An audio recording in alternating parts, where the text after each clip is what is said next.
Ouf, les Madridistas, victoire compliquée, victoire importante pour le Real Madrid, but de Karim Benzema, passe de Vinicius Junior. Ce duo sauve encore une fois le Real Madrid. C'est parti pour un débrief. Tu nous en veux car on en fera toujours plus que toi. Hola les Madridistas, c'est Nono, j'espère que vous allez bien. Écoutez, je ne suis pas rassuré. À 10 jours de ce Real Madrid PSG, je ne suis pas rassuré. Oui, on a gagné. Oui, Karim Benzema a marqué. Oui, Vinicius Junior a délivré cette passe décisive. Mais à 10 jours de ce Real Madrid PSG, je ne sais pas vous, dites-moi dans les commentaires là directement, ça sent pas bon. Ça sent pas bon parce que ce Real Madrid a eu du mal. On va en parler après. Effectivement, il y a la pelouse qui joue beaucoup. Il y a cette équipe du Rayo Vallecano qui jouait avec 4 défenseurs, parfois 5. Il y a ces deux rideaux, il y a ce 4-4-2 de la part du Rayo Vallecano, effectivement. Mais c'était pas beau. C'était pas beau. Le Real Madrid est pourtant bien rentré dans son match. Effectivement, on l'a vu en conférence de presse. D'ailleurs, Carlo Ancelotti nous le disait, cette équipe du Real Madrid, elle a du mal parfois à rentrer dans ses matchs. Et aujourd'hui, au contraire, j'ai trouvé que le Real Madrid est plutôt bien rentré dans son match. On a eu la possession jusqu'à 75% pendant un moment. Mais la possession ne veut rien dire encore une fois et cette possession, elle ne nous a pas permis de marquer. Les Madridistas, vidéo sponsorisée par OneFootball, vous savez que c'est le partenaire de la chaîne. Vous savez très bien que c'est vraiment les numéros 1 sur l'actu du foot. Justement, hier, OneFootball, là vous pouvez retrouver les conférences de presse. Je vous le disais, Carlo Ancelotti nous disait « Je vais jouer avec la meilleure équipe possible ». Et finalement, aujourd'hui, encore une fois, on a le même 11. On a un seul changement, c'est Nacho qui vient remplacer David Alaba qui est blessé, du moins qui a quelques gênes au niveau des adducteurs. Mais sinon, aucun changement. Encore une fois, le même 11 de la part de Carlo Ancelotti. Alors on lui a aussi posé la question, est-ce que vous n'avez pas peur de reproduire un petit peu ce qui s'est passé en 2015, etc. Rien à faire. Toujours cette défense, Carvajal, Mendy, donc du coup Nacho avec Militao, Thibaut Courtois intouchable, ça y a rien à dire. Surtout que Lunin n'a pas pu participer au match, j'imagine avec ce qui se passe avec son pays, malheureusement avec l'Ukraine, avec le conflit entre les Russes et les Ukrainiens. Force à lui d'ailleurs. Et puis au niveau de ce milieu de terrain, encore une fois, Casemiro, Kroos, Modric. Encore une fois, Casemiro en retard. Encore une fois, Casemiro qui a du mal à sortir le ballon, très mauvais à la relance. Encore une fois, un Toni Kroos que je trouve malheureusement limité physiquement en ce moment. Est-ce que c'est la fin d'un Toni Kroos à 100% physiquement? Est-ce que c'est l'accumulation des matchs? Je ne sais pas. Il est toujours bon avec ballon, mais sans ballon, Toni Kroos, on le sait que ce n'est pas les caractéristiques de Toni Kroos, mais il a fallu attendre l'entrée de Valverde pour se rendre compte que Valverde devait débuter le match. Et moi, c'est ce que je vous disais dans la vidéo d'hier, dans l'avant-match, pour ceux qui l'ont vu. Je crois qu'on est quasiment à 10K pour la vidéo, donc merci, franchement, ça fait plaisir. Comme par hasard, quand Valverde rentre en jeu, ça récupère plus rapidement, c'est beaucoup plus fluide. On a directement l'entrée de Rodrigo qui fait du bien. Il fallait plus de mobilité, il fallait plus de mouvement du côté de ce Real Madrid et on le retrouve avec un joueur comme Valverde et un joueur comme Rodrigo. On a eu du mal à se trouver. On a eu du mal à trouver Vinicius Junior qui s'est fait agresser par les joueurs du Rayo Vallecano. Honnêtement, c'est vrai effectivement que le Real Madrid n'a pas fait un bon match. Je vous le dis, je ne suis pas rassuré. Mais il y a aussi l'agressivité des joueurs du Rayo. On l'a vu face à Villarreal il y a 2 semaines de ça. Là, à l'extérieur, c'est encore trop. Franchement, les tacles, je ne dis pas le contraire. Je ne dis pas que le tacle de Casemiro n'est pas dangereux sur le joueur du Rayo Vallecano.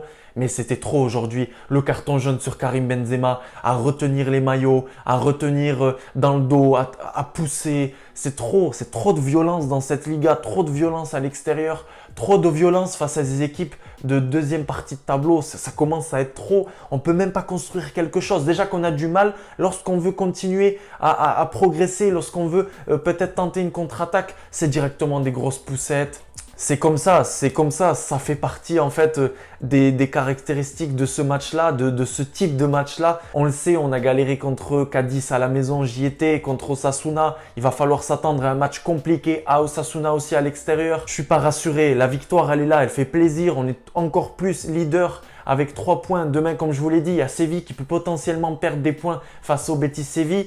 Mais aujourd'hui, je ne suis pas satisfait du tout. Et je le répète encore une fois, il faut plus de mouvement dans ce Real Madrid. C'est trop statique.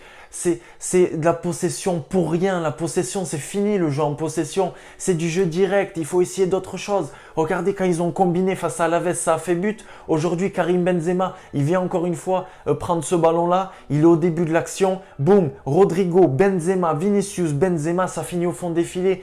Il faut essayer de combiner comme ça, il faut arrêter. On a essayé de contourner ce bloc-là. J'avais l'impression qu'on regardait un match de handball. Carvajal, beaucoup de déchets aussi de la part de Carvajal. Ça me fait de la peine, je vous le dis, c'était un de mes joueurs préférés. C'est un de mes joueurs préférés. Mais c'est compliqué pour Dani Carvajal. Casimiro, qui est sorti très tôt dans ce match. J'espère que ça va le faire gamberger pour la semaine prochaine. S'il est amené à être encore une fois titularisé face à cette équipe de la Real Sociedad. À la maison, imaginez l'équipe de la Real Sociedad avec la qualité qu'ils peuvent avoir. Je pense à des joueurs mais vraiment au-dessus par rapport au Rayo Vallecano. Qui vient au Santiago Bernabéu. Franchement, j'ai peur. Déjà, en plus, on sera à quelques jours de ce choc Real Madrid-PSG. J'espère que ce sera positif et que ça nous permettra de bien commencer ce choc en Ligue des Champions. Mais ce soir, j'essaie de retenir le positif comme je vous le dis tout le temps, mais c'est compliqué. Le positif pour moi, c'est que ce duo Vinicius-Benzema, même quand il n'a rien à se mettre sous les dents, entre guillemets, pendant 90 minutes, il débloque la situation et il nous fait gagner 3 points qui valent pour moi 35 points. Vraiment, c'est une victoire précieuse pour cette Liga, pour continuer à y croire les Madridistas. Parce que comme on se l'est dit sur Instagram et sur YouTube, les Madridistas, ça arrive vite derrière. Le FC Barcelone s'est très bien lancé. Le FC Séville, ça va rien lâcher. Ils peuvent y croire, franchement. Ils continuent d'y croire. Le Betis, ça lâchera un jour ou l'autre. Mais voilà, victoire précieuse. Le Real Madrid qui manque de mouvement, qui manque d'un Valverde dès le début du match, je me répète. Ceballos et Camavinga qui rentrent à la 86e, c'est du foutage de gueule, excusez-moi l'expression, franchement les Madridistas, j'aurais voulu les voir au moins à la 70e minute. Il faut apporter autre chose, il faut apporter du sang frais, du sang neuf. C'est pas possible de jouer toujours avec ce milieu de terrain-là. Ils sont cramés, les gars. Pareil pour Eden Hazard. Je vous le disais hier, pareil dans le Before. Et j'ai vu quelques messages qui répondaient, qui me disaient « Ouais, non, je suis plutôt d'accord avec toi. » Eden Hazard, pourquoi il ne rentre pas aujourd'hui à la place de Marco Asensio sur le côté droit ou alors derrière Vinicius et Karim Benzema, peut-être, on les a jamais vus comme ça. Ou même à la place d'un Vinicius Junior qui ce soir était un peu moins percutant, était un peu moins dans le duel, qui a cherché un petit peu moins le face-à-face avec ces joueurs du Rayo qui ont été très agressifs envers lui. Pourquoi pas lui donner quelques minutes de jeu? Et je sais que j'ai beaucoup défendu Ancelotti, mais ce soir, c'est impardonnable.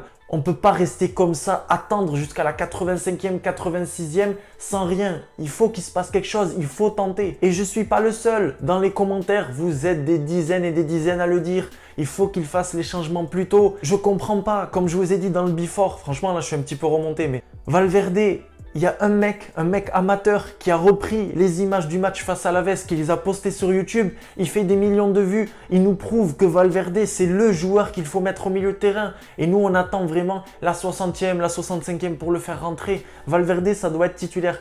Tous les matchs, ça doit commencer. Tous les matchs, je me répète encore une fois. Je ne sais pas vous, mais je vois beaucoup dans la presse que Kroos va débuter face au PSG en numéro 6. Alors moi, je vous le dis, j'ai peur.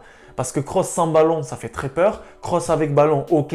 Mais Kroos en numéro 6 devant la défense, comme il a pu faire ce soir, on l'a vu Kroos. Valverde n'a pas joué 6, du moins c'est ce que j'ai pu voir. Dites-moi dans les commentaires si vous n'êtes pas du tout d'accord avec ce que j'ai pu constater. Lorsque Casimiro est sorti et que Valverde est entré, Valverde n'a pas pris la place de Casimiro. Et moi, je vous le dis, face au PSG, face à un Verratti, face à un Gay, face à un Di Maria, bref, les sorties de balles, ça va être autre chose. Ça va pas être le Rayo Vallecano. Parce que sans manquer de respect au Rayo Vallecano, heureusement que ce soir, ils n'arrivaient pas à mettre au fond. Match piège à l'extérieur. La pelouse n'est pas bonne, les joueurs refusent de jouer en face. Il n'y a pas cette liaison entre le milieu de terrain et les attaquants. Karim Benzema, je vous le dis, c'est très rare de le voir aussi peu actif.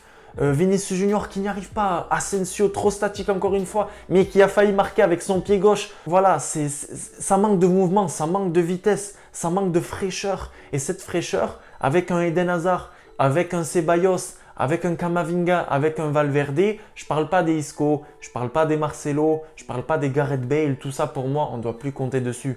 Mais avec ces joueurs-là que je viens de citer, tu dois les faire rentrer un peu plus tôt dans le match. Au moins, ben voilà, si on fait match nul ou si on perd, on peut dire on les a rentrés, ça n'a rien donné derrière. mais il faut arrêter de les faire rentrer à la 86e minute. Comment tu peux juger un joueur sur 5-6 minutes? Voilà, Camavinga ce soir, comment on peut le juger le pauvre? Il est rentré, il a mis une fois le pied, il a dévié un ballon en touche. Voilà ce qu'il a fait ce soir le pauvre. Ceballos c'est pareil, il est allé au charbon. Comment on peut les juger les pauvres? Il faut leur donner au moins un quart d'heure, au moins. On demande juste un quart d'heure, allez 20 minutes pour un joueur.